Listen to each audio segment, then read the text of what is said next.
السلام عليكم ورحمة الله وبركاته. عشان ما عرفوني دعوتوتا في هردوتا أبدي أوروتو جرتو بقى نجان جدا مسلمة في كريستانس الماء رمو هندي كيسن أكم نجامي بنيج الرامي يو هالو مجرين تنو بلسه ماله جالنتي متي أكم جرتن مجرسا جرتو يرامي جرسا أكم جرتن جرسا جروتين كيسن مال فكات نم تكو ممكن يرو أن جرسا جو كنا ni أعرفه ammas namoota tokko yeroo ormii girrisaa jedhee isa maqaa kana isa yaamu nama aarutu jira jechuudha.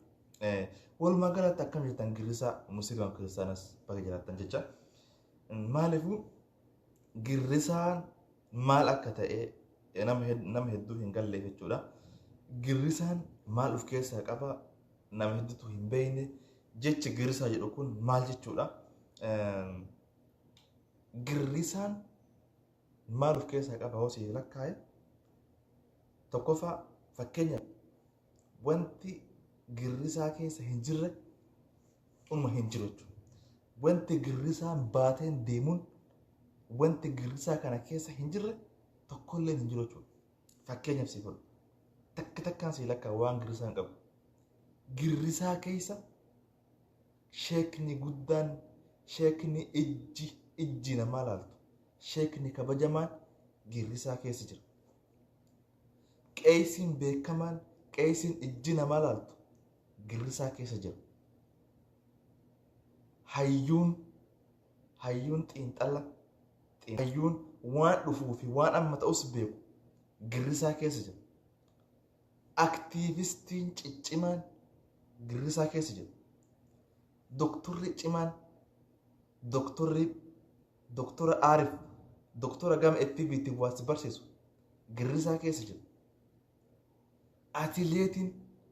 Atileetiin akka ajaa'ibaatti Itoophiyaa tan akkatti maqaa Itoophiyaa yaamsifte girrisaa keessa jira.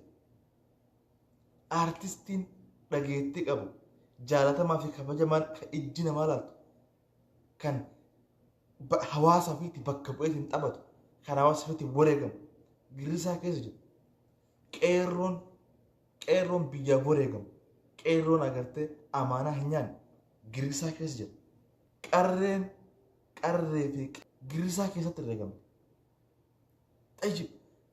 Ati ni'imaa kana guutuu argattee waan nama kannii wajji jiraata nama kannii wajji mara yaamama girrisaa hogguu si nyaan si aarsa.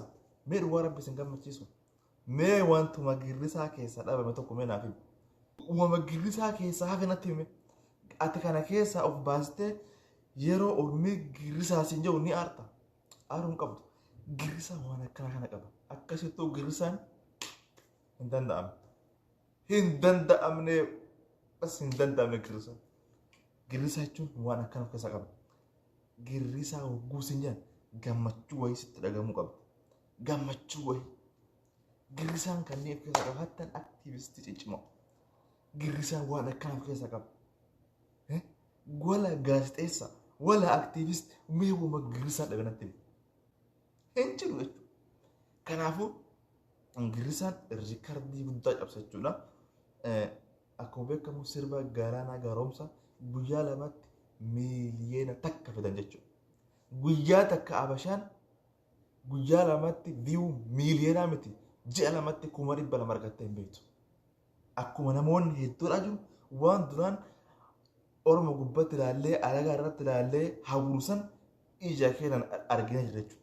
Kanaafiyyuu osoo akkatti wal jajjabeessine osoo akkatti aartistii keenya jajjabeessine osoo bakka jiru mara akkatti bakka takka waa irra duulle sila waan barbaannu san unuma arganna. Waan barbaannu yeroottis argachuu baannu yeroo biraattis unuma arganna. Kanaafuu girrisaa jechuun dandeettii akkana keessaa qaba. Dhugaa rabbi baay'ee tokko nama gammachiisa laala. Aartistii akkuma jechuun akka Itoophiyaatti tun jira jechuudha. Akka Afrikaatti ani kijibu hin beeku. Garuu akka Itoophiyaatti awwal marra guyyaa lamatti viyuun ilma Oromoo miiliyoona takka gala jechuudha. Miiliyoona tokko jechuudha guyyaa lamatti. Awwal marra jechuudha. Awwal marra gara jechuudha. Kana jechuun injifannoo guddaadha waan boonsaa waan nama gammachiisu. Waan baay'ee nama gammachiisu. Ammas namni keenya kun naqqa'uutti jira. Haala YouTube baratutti jira.